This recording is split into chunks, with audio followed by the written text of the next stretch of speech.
Sa marami pala siya sa ilalim ng bato. Ito sa ilalim ng bato natin rin. Ah.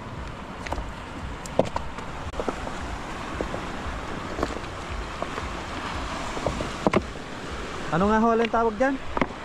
Sari-sari pong tawag dyan. May yung malaki dun. Yung samong. May palipanos. May palipanos. May kamot pusa.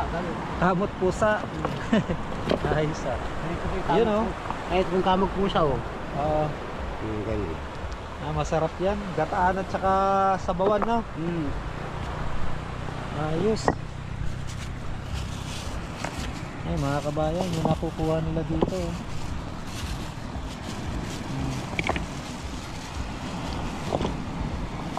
Masarap yung gataan o kaya isabawan. Nasa ilalim lang ng mga bato. Yun o, may alimango o. Ano yan, nakakain yan? Hindi na po nakakain. Ay hindi. May lason yan? Oo, may lason po yan. Hindi pala nakakain yun.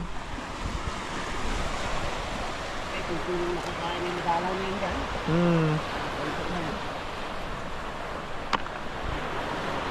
Ranso yung ating spot mga kabayan ngayong araw na ito.